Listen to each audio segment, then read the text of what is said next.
Welcome to the Stetzer ChurchLeaders Podcast, where we're helping Christian leaders navigate and lead through the cultural issues of our day.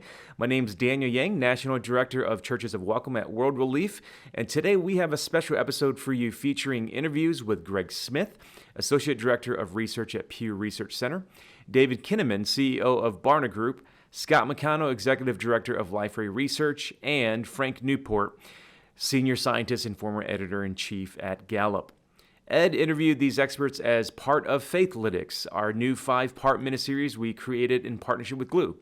Glue is the trusted platform helping congregations connect to release the collective might of the church, and Faithlytics will help you stay current on the latest trends in faith and culture so that you can do more effective ministry in your context. What follows are selections with interviews Ed conducted with each of our 4 guests. You can watch the full video interviews and access the data discussed and other helpful resources with a free Glue account. Visit glue.us/faithlytics to learn more and sign up today.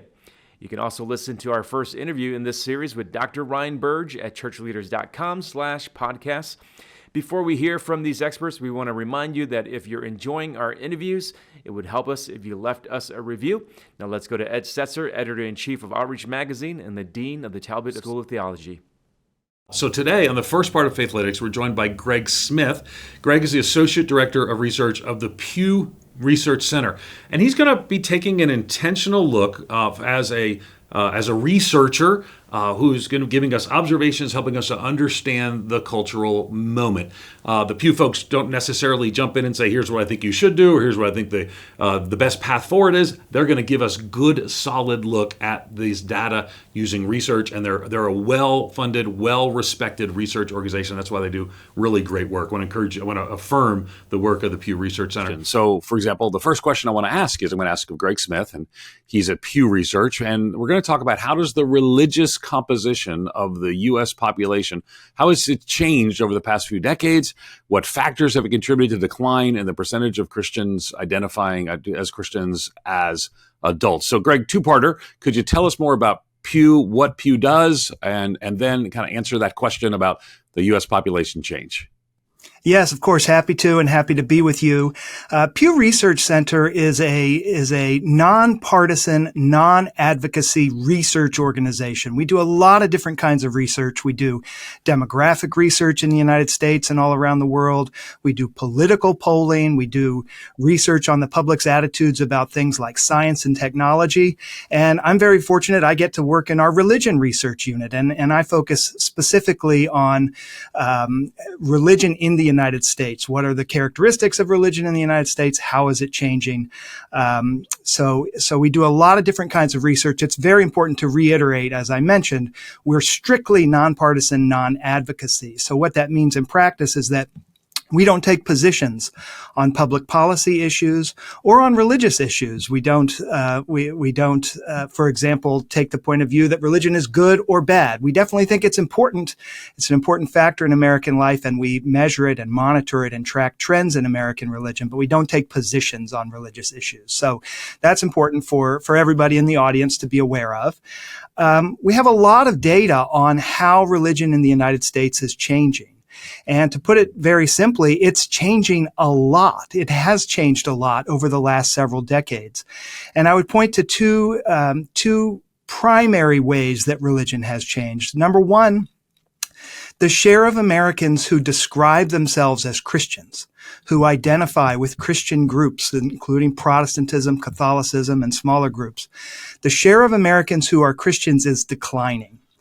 A few decades ago, something like 8 in 10 or more Americans, when you surveyed them, would have told you that they are Christians. Today, that number stands at closer to 6 in 10. I believe in our latest data, 63% of U.S. adults told us that they think of themselves as Christians. So that's a big change over the last 30 years or so in American life.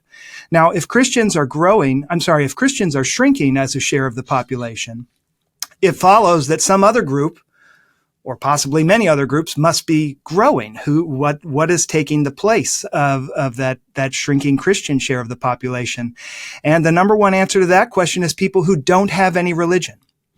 People who describe themselves, when we ask them about their religious identity, people who describe themselves as atheist or agnostic, or as simply nothing in particular with respect to religion. We refer to those three groups taken together as the religiously unaffiliated or the religious nones, N-O-N-E-S. Very important to stipulate the spelling of that term. Religious nones have been growing for several decades. They've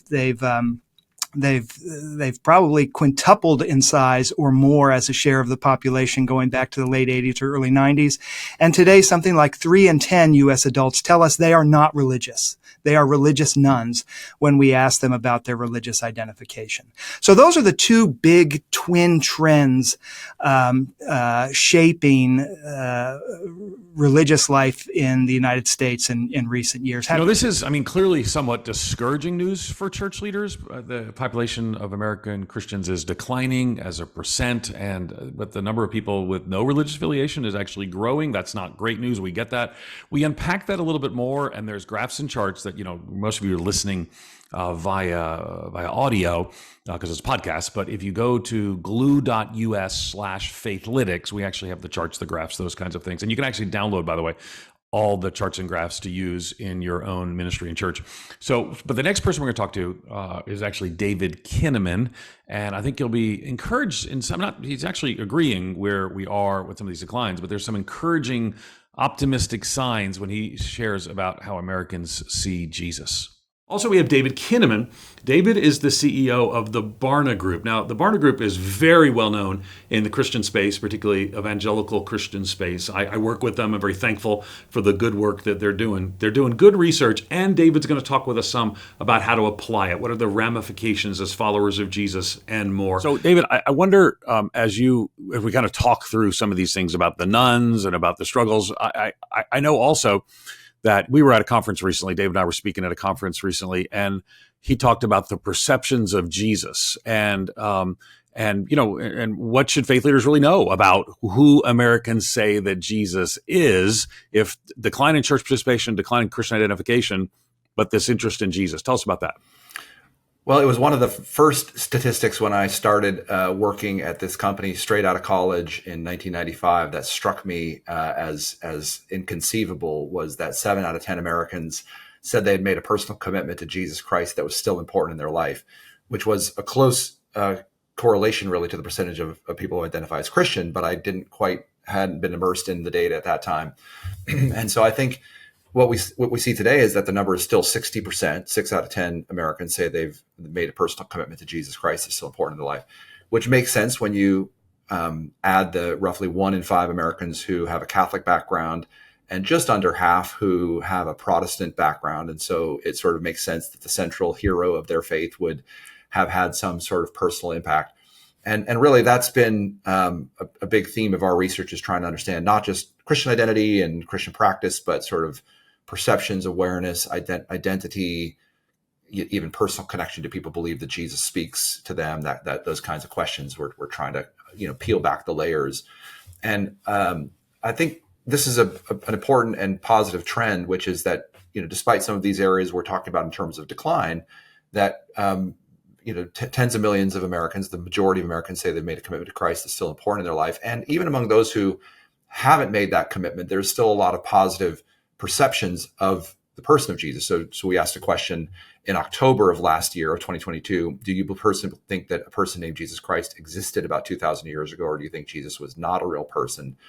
And 55% of Americans say they are completely certain that Jesus was a historic person. 25% say they're somewhat certain of that. So again, that's 80% of all Americans who believe Jesus was likely to be a real historical figure.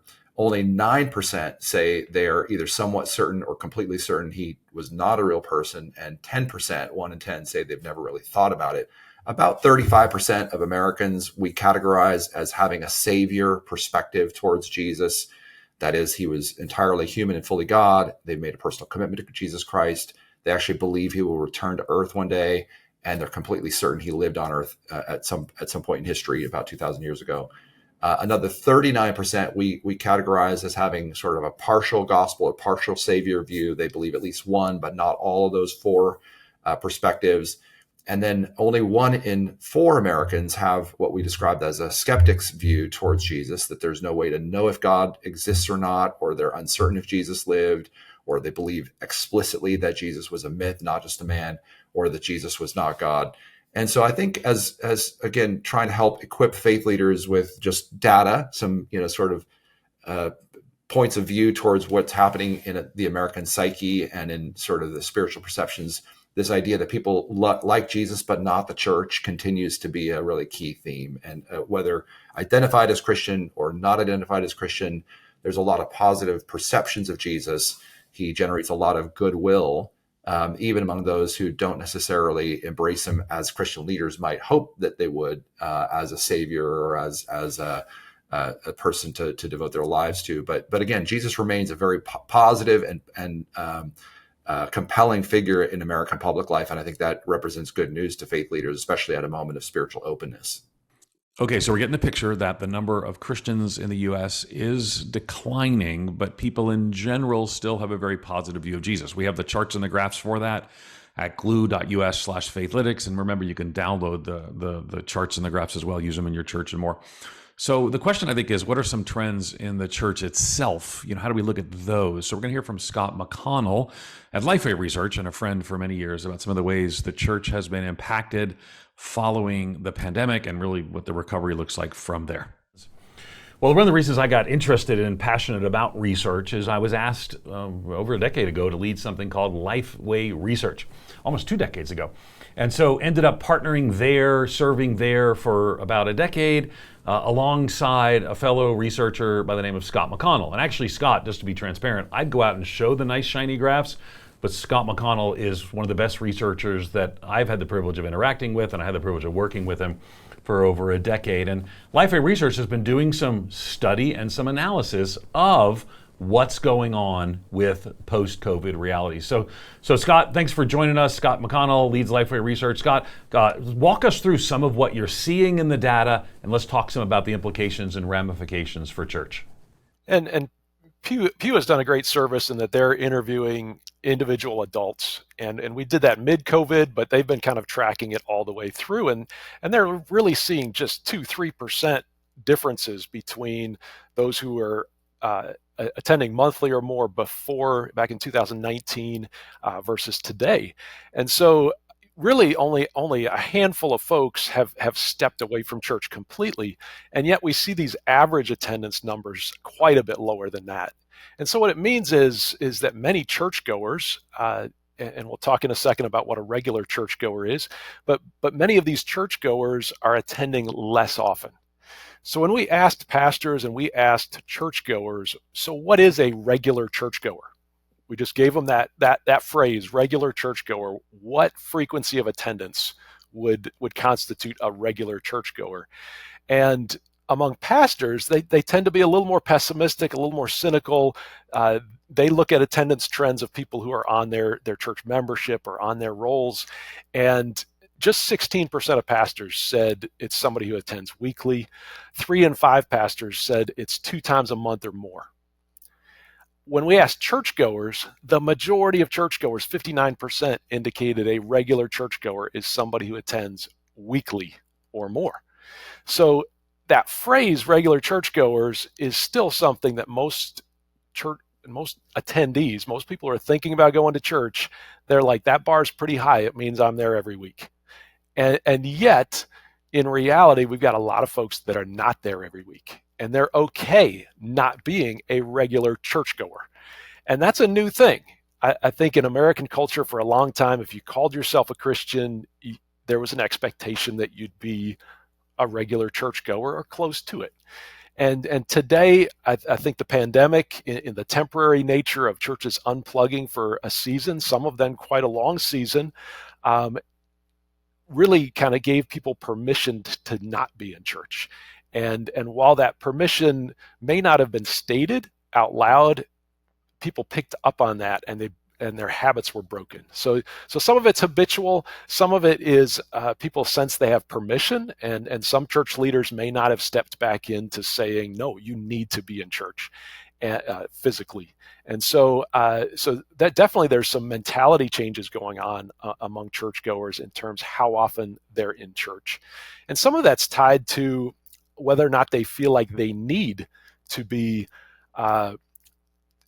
with other believers to follow God. We find that 2/3 of churchgoers say, I can walk with God without other believers. And so, there's a teaching gap there in many churches where the importance, really God's design for following him is an individual has to choose on their own to follow him. Nobody can choose for them. It's not a group decision. It's an individual choice to follow Jesus Christ. But as soon as you do, you're following with other believers. 1 John 1:7 says, if we are in the light as he himself is in the light, we have fellowship with one another, and the blood of Jesus, his son, cleanses us from all sin.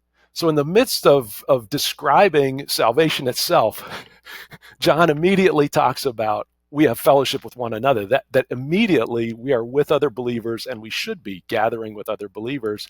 And we see that throughout Scripture.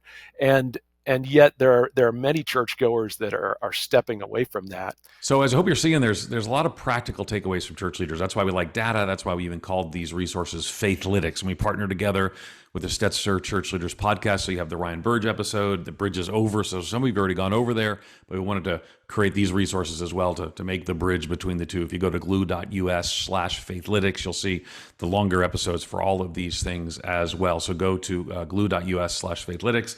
And the final guest in today's episode, remember they're all unpacked there much more in depth, is actually Frank Newport. I've known Frank for a while. And as you'll hear, his research really kind of unpacks more of what we had already heard about Greg Smith about the nuns and the others about the nuns. But Frank also has some, I think, interesting insights about denominational trends within the churches in North America. Let's take a listen. Well, today we're going to bring in someone who's an expert on this space. His name is Frank Newport. He's a senior scientist and former editor-in-chief at Gallup. He's going to join me. Really thrilled to interview Frank for this series. We've known him for a while. I had him on my TV show back when I had a TV show back in the day. And you'll hear the fan that I am as I talk to Frank throughout the episode. So here's my interview, my conversation with him on denominational trends with Frank Newport from Gallup. If someone came from Mars and looked at American religion, they would actually spot the broader trend, which is the increase in Americans who have no religious identification at all. And as a survey researcher, as you know, and everybody that's watching this or listening to this knows, that means the rise of the nuns, N-O-N-E-S. That is when you say, are you Protestant, Catholic, Jewish, Muslim, some other religion? People say, I don't have a religion at all. So that's the broader trend that we're looking at. Within that, we have seen the crash of the number of people who identify as Protestants. So when I write about this and look at the data, you see a uptick, a significant increase over the decades in the percent of people who have no religious identification, and that's countered by almost a 1-for-1 decrease in the percent of Americans who say they are Protestants, or what I like to say sometimes, non-Catholic Christians. The percent who identify as Catholics has stayed remarkably similar. So the nuns, the people with no identification, seems to be coming out of the group of people, formerly about 3/4 of Americans, who say they are Protestants or non-denominational Christian. Within all of that, even those who say, I'm a Protestant, or I'm not a Catholic, but I'm otherwise identify as a Christian, we're seeing fewer and fewer people who give a denomination. When an interviewer says, all right, what are you? What's your religious identification? So in other words, if you had listened into our Gallup interviews 30, 40 years ago, people would have said, I'm Methodist, I'm Episcopalian, I'm Baptist, I'm Nazarene, I'm Lutheran, or what have you. Now, a lot of these same people are saying, I'm Christian. And even if the interviewer probes them and says, well, what kind of Christian are you? Say, well, I'm really not anything. I'm just a Christian. And that's non-denominational. In other words, you're saying I'm a Protestant. I'm not a Catholic. I'm Christian, but I don't have an identification with the specific religious entity or denomination. And within that, those who look at actual churches, you find all the data that I've seen, including more recent data, show a significant increase in the number of churches who don't have a brand name. Unity Church, the Glory Church, you can name thousands of these names that people are adopting, but they don't have at least an overt identification with the specific denomination. So the question then becomes, as people sort of identify more generically, does that mean that they're disconnecting from church, or are they going to non-denominational churches, or are both of those things going on at the same time? Oh, both of them. We trend other indicators other than church membership, which is where the nuns come from, in our Gallup data and other organizations like Pew Research and others, the General Social Survey, and a lot of other organizations track religion. We're seeing a decrease in the percent of people who respond that they are religious based on other indicators. The most important of those two are self-reported importance of religion in their daily life, and second is church attendance. And so we are seeing, in answer to your question, some decrease in attachment to religion in general, while we're still seeing a number of people who aren't attached to any specific religion, but may still be spiritual and or religion and may attend. Let's come back to maybe where the audience is too. So pastors and church leaders, a lot of people working in churches, and what advice and counsel? I'm actually asking you to kind of take off your social scientist hat alone, but as a social scientist. And pastors and church leaders say, well, what do I need to know? And what does this mean for me as a pastor and church leader? What would you say to them? Well, I have two thoughts on that. I'm not sure I would say this to a leader, but I have my own theory that doesn't have a lot of data to back it up. But I believe that one of the reasons we are seeing the decline in religiosity in this country is the lack of outstanding religious leaders. There's no question about it that if you look across the religious landscape and find outstanding religious leaders, you find vibrant churches with a large number of members and so forth. But we just have fewer of those than we used to. Becoming a pastor or a minister or a priest has become much less in the thought process of our young people coming out of high school and college than it did in the old days. And even many of those who go to seminary today are more interested in social justice and the aspect of religion that might relate to inequality and inequity and racial justice and so forth than they are actually being a pastor of a local church, a vibrant minister. So I think in my own Frank Newport theory, I think one of the great issues we have now is the lack of outstanding charismatic religious leaders that are going into religion today, particularly in the mainline denominations. And when we do have charismatic, outstanding religious leaders, what do they tend to do these days? Start their own church, right? And that's one reason we're seeing non-denominational churches. If I'm an entrepreneurial, charismatic religious leader, I'm more inclined these days than at any point in the past, rather than staying as a Presbyterian minister or Episcopalian, I go off and start my own church, which can grow with no constraints and what have you, and can grow wildly. Whether that's good or bad is a topic for another discussion, but I think that's partly what's happened. So you have a relative paucity of charismatic religious leaders that end up in the traditional denominational structure. And I think that's one of the reasons that that's declining. Now, it's hard to tell a minister that, right? But I would say if you want your church to be more vibrant and have more members, become a better minister, right? Which means better pulpiteer, do a better job from the pulpit, be better in your interpersonal interactions. People want a minister to be and loving and caring. And third, you got to manage the church better.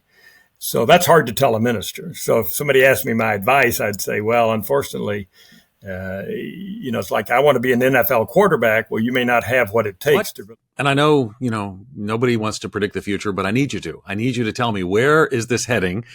There's some question of whether the nuns have leveled off. You even said earlier might continue up again.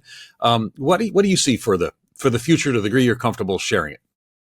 Well, I wrote a book in 2012 where I was much more optimistic maybe than I am today. And I talked about God is alive and well was the title of the book. God is alive and well. And I said, well, there's some demographic trends back then because millennials are moving to the point where they're going to have get married and have children.